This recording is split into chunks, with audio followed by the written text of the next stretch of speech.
Good morning everyone. Last lecture में हमने weather के बारे में पढ़ा था। वेदर क्या होता है, एयर का कंडीशन होता है which is surrounding the earth.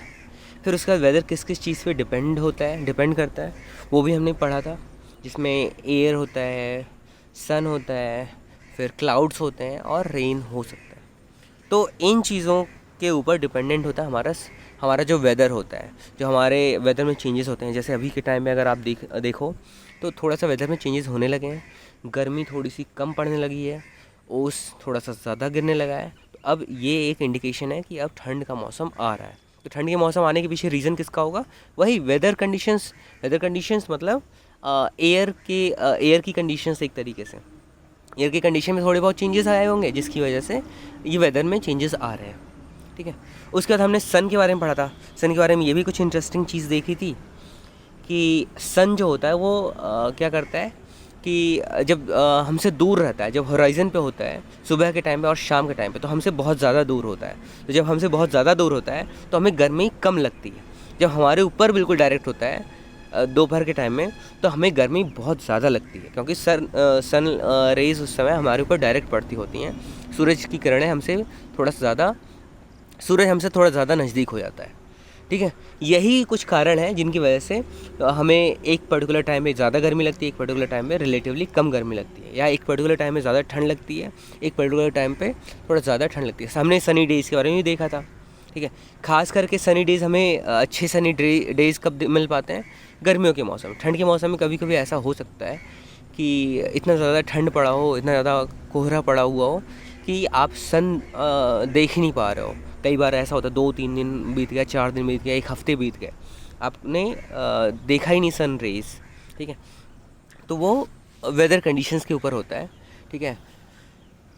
अब अगला टॉपिक जो है वो है द विंड। विंड भी एक तरीके से फैक्टर है जो हमारे वेदर के कंडीशंस में चेंजेस लाता है। तो हमने विंड भी पढ़ना है। विंड के बारे में कह रहा है moving air is called wind. देखो, ये बहुत ही इम्पॉर्टेंट चीज़ है, ये हमेशा आपको याद रखना है। एयर जो होता है हमारे सराउंडिंग में जो होता है उसको क्या बोलते हैं? हमारे सराउंडिंग में जो गैसेस होती हैं उनको क्या बोला है? गैसेस के मिक्सचर को क्या बोला जाता है?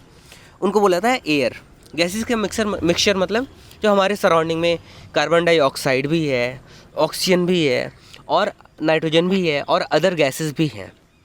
ठीक है। ये सारे आपस में मिक्स होके पड़े रहते हैं। तो जब ये मिक्स होके पड़े हुए हैं एक जगह पे, तो उसको हम क्या बोलते हैं? एयर। लेकिन अगर ये एक जगह से दूसरी जगह पे जा रहे हैं, तो अगर एयर में मोमेंटम हो रहा है, एक जगह से दूसरी जगह पे एयर जा रहा है, तो उसको एयर अब नहीं बोलते हैं, अब उसको विंड बोलने लगते हैं हम।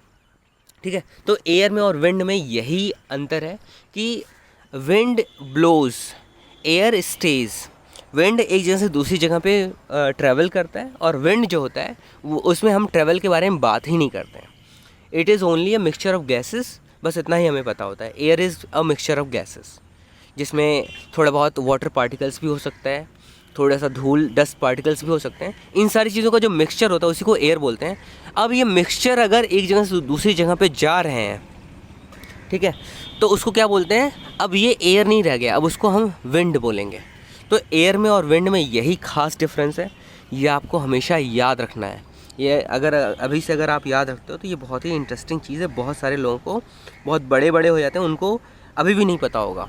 हो सकता है आपके घर में आप किसी से पूछ लो कि एयर में और विंड में डिफरेंस क्या है, तो हो सकता है आपके घर में ही कोई ना बता पाए। तो ये आपके लिए अच्छी बात होगी कि आप अपने घर वालों को समझा पाओगे कि एयर और विंड में क्या डिफरेंस होता है। ठीक है। तो आगे बढ़ते हैं। Wind affects the weather. तो मेनली क्या था? जो एयर था, एयर अफेक्ट कर रहा था। हमें तो ये पता ही था कि एयर जो है वेदर को अफेक्ट करता है। एयर की कंडीशंस की वजह से हमारा एटमॉस्फेयर में चेंजेस आते हैं, वेदर कंडीशंस चेंज हो जाते हैं। लेकिन एयर तो एक जगह पे रुका रहेगा, तो उससे तो चेंज नहीं आएंगे। अब वो एयर एक जगह से दूसरी जगह मूव करेगा तभी तो चेंजेस आएंगे। अब जैसे ही एयर एक जगह से दूसरी जगह मूव करेगा तो वहाँ पे उस कंडीशन को अब हम एयर नहीं बोलते हैं, अब उसको हम विंड बोलेंगे। ठीक है। When the strong wind blows faster, it is called a stormy day. तो अगर स्ट्रॉन्ग विंड, बहुत ही तेज़ अगर हवा बह रही है, तो उसको हम क्या बोलते हैं? अगर किसी दिन ऐसा हुआ, उस दिन को क्या बोलते हैं? Stormy. Today was a stormy day, क्योंकि आज बहुत ही ज़्यादा तेज़ हवा चल रही थी, इसलिए आज के दिन को हमने क्या बोल दिया, स्टॉर्मी डे। स्टॉर्म्स में uproot poles, trees and lamp post. Storm इतने तेज़ हो सकते हैं कि ये पोल्स को उखाड़ सकते हैं, ट्रीज़ को उखाड़ सकते हैं और लैम्प पोस्ट्स को भी उखाड़ सकते हैं। तो आंधी जिसको बोलते हैं, आंधी को ही स्टॉर्म बोलते हैं। अब किसी दिन आंधी आई तो उस दिन को क्या बोल दिया गया, today was a stormy day. तो अब आगे से किसी दिन अगर आप आंधी आती है तो आप बोल सकते हो कि today was a stormy day या today is a stormy day. ठीक है, स्टॉर्मी नहीं बोलेंगे, र पे थोड़ा कम जोर देंगे। र को जितना कम उस पर प्रेशर दो उतना ज़्यादा अच्छा है। जैसे today was a stormy day, तो र का ऑलमोस्ट मैं यूज़ कर ही नहीं रहा हूँ। तो जितना कम आप रैप के ऊपर फोकस करो उतना ज़्यादा अच्छा है। ठीक है, windy days are not pleasant. जिस दिन बहुत ज़्यादा हवा चल रही होती है वो दिन बहुत प्लेजेंट नहीं होता है, बहुत अच्छा नहीं होता है। उस दिन कुछ देर के बाद, शुरू में तो आपको अच्छा लगता होगा लेकिन बाद में इरिटेशन होने लगती है। अगर स्टॉर्म हो रहा है तो धूल बहुत ज़्यादा इधर उधर बह रहा है, जिसके चक्कर में आप जो है बाहर नहीं निकल सकते, आप अपने घर में अपने आप को बंद कर लेते हो, दरवाजे सारे खिड़कियाँ सारे बंद कर लेते हो। ठीक है, तो इसीलिए बोला जा रहा है कि ये दिन प्लेजेंट नहीं होता है, ये दिन आपके अनुकूल नहीं होता है, आपको ये दिन अच्छा नहीं लगता है। We enjoy a gentle breeze best. तो जेंटल ब्रीज क्या होता है, जिस दिन हल्की हल्की ठंडी ठंडी हवाएं चल रही होती हैं वो दिन हमें अच्छा लगता है। तो बेस्ट हमें हवा जब चल रही होती है, कौन सा हवा सबसे अच्छा लगता है, हल्की हल्की ठंडी ठंडी हवाएं चल रही होती हैं, वो हवाएं सबसे अच्छी लगती हैं हमें। During summer winds are very hot. Summer के टाइम में जो हवा होती है वो बहुत ही ज़्यादा गर्म होती है। Hot winds are called a loo. कई बार बोलते नहीं है कि अरे आज तो लू बहुत तेज़ चल रहा है, तो गर्मी के मौसम में जब गर्म हवाएं चल रही होती हैं उनको लू बोला जाता है। Loo makes the weather very unpleasant and uncomfortable. तो जिस दिन लू चल रहा होता है उस दिन वो चुभता है बॉडी को। आप सोचते हो कि यार ये लू क्यों चल रहा है, इससे अच्छा गर्मी भले झेल लेंगे लेकिन घर से बाहर नहीं निकलेंगे, ये लू नहीं झेला जाएगा। ठीक है, तो लू इंग्लिश में भी है, हिंदी में भी है, लेकिन अब स्पेलिंग अब आपको पता चल गया कि जो लू की स्पेलिंग क्या होती है। ठीक है, तो वेदर जो है, अगर लू वाला वेदर है तो वो दिन आपके लिए अनकम्फर्टेबल होता है, अनप्लेजेंट होता है। ठीक है, during winter the cold winds make the weather very cold. ठंड के मौसम में बहुत ज़्यादा ठंड हवाएं, सर्द हवाएं चलती हैं तो वो भी मुश्किल कर देता है, वो और ज़्यादा ठंड बढ़ा देता है, हमारे बॉडी को एकदम सूखा सूखा कर देता है, तो वो भी बहुत अच्छा नहीं होता है। यही रीज़न है कि गर्मी जब ठंड ख़त्म हो रही होती है वो मौसम बहुत अच्छा लगता है, और जब ठंड आने वाली होती है तब वो मौसम बहुत अच्छा होता है, क्योंकि उस टाइम पे ना ज़्यादा गर्मी होती है ना ज़्यादा ठंड होती है। बसंत हुआ और सावन हुआ, ये दो मौसम थोड़े ज़्यादा अच्छे मौसम माने जाते हैं। ठीक है, और सारे मौसम किसके ऊपर डिपेंड कर रहे हैं, विंड के ऊपर, विंड के कंडीशंस के ऊपर।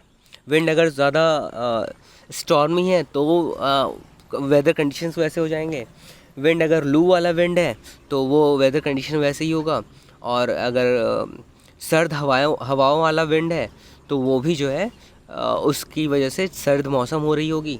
तो सारा का सारा किसके ऊपर डिपेंड कर रहा है, एक तो विंड हो गया, सन रेज हो गए, और क्लाउड्स हो गए, और रेन हो गया।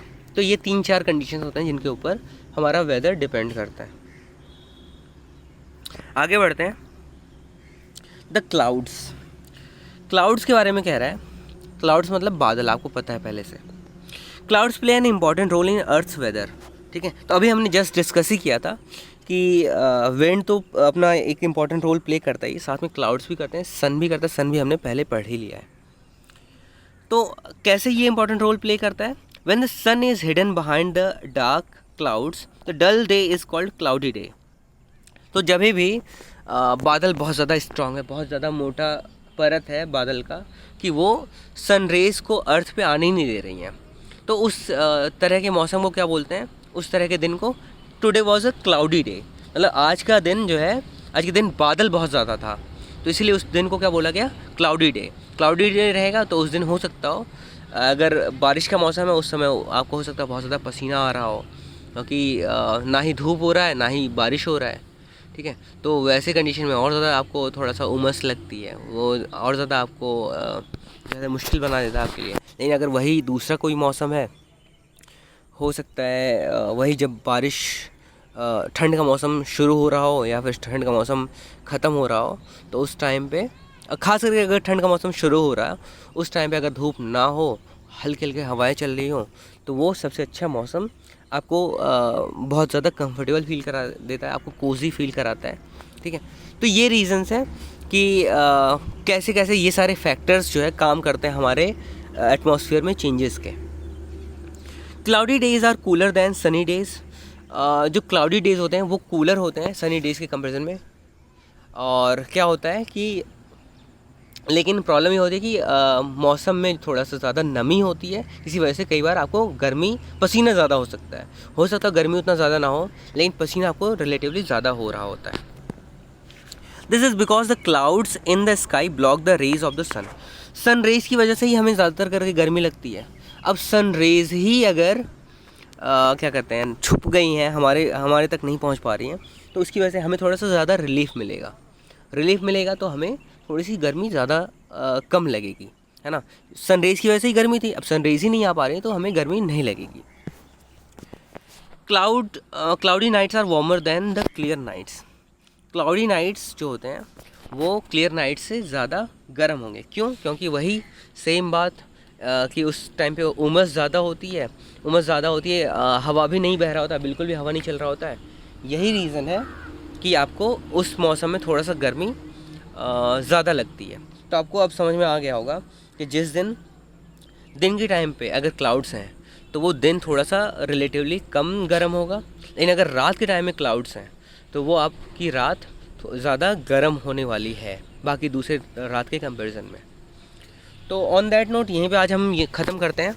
बाकी नोट्स आप लोग अच्छे से बना लेना और वर्ड मीनिंग्स लिखना बहुत ज़्यादा ज़रूरी है। वर्ड मीनिंग्स बिल्कुल लिखो, जो भी नए वर्ड्स आपको मिलते हैं। मैं कुछ अगर बोल देता हूँ कुछ वर्ड्स जो मुझे लग रहा है कि बहुत इजी वर्ड है लेकिन आपने पहले नाम ना सुना हो, तो उन वर्ड्स को भी लिख लेना बहुत ही ज़्यादा ज़रूरी है। ठीक है, तो यहीं ख़त्म करते हैं, बाकी हम नेक्स्ट लेक्चर में आगे कंटिन्यू करेंगे। Thank you.